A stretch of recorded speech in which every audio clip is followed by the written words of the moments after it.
What are the different dimensions of early literacy that we want kids to develop?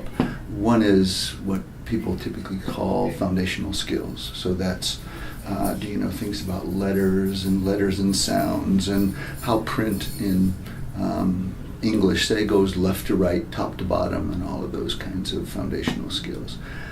The other important part of it, though, and I guess I would say, and that's also where some early childhood classroom programs begin and end, to only focus on foundational skills.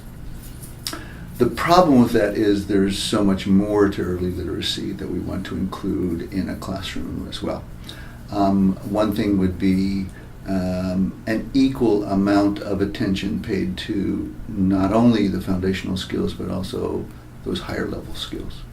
Things like listening comprehension, and then eventually as kids start to read, reading comprehension, and also even early writing, which is very important for developing children's composing skills, but also it actually helps them develop foundational skills too. So we want a classroom where there's a lot of rich language going on, a lot of sharing of books and the language of literature and the language of informational texts.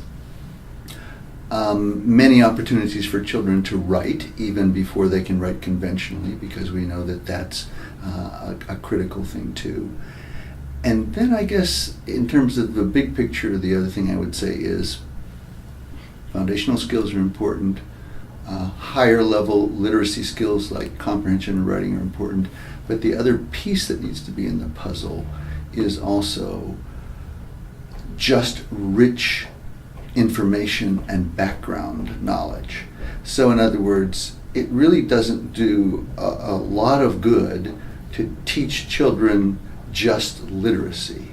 You have to teach them science stuff, and you have to teach them social studies things and all those kinds of important knowledge concepts, because as children go through school, that relationship between reading ability, writing ability, and a kind of achievement depends more and more on how much children know. It's not just a matter of what skills do they have to be able to decode words, to be able to read fluently, but it's also how do they marshal and bring to bear background knowledge to understand what they're reading and to compose things that are really important in writing.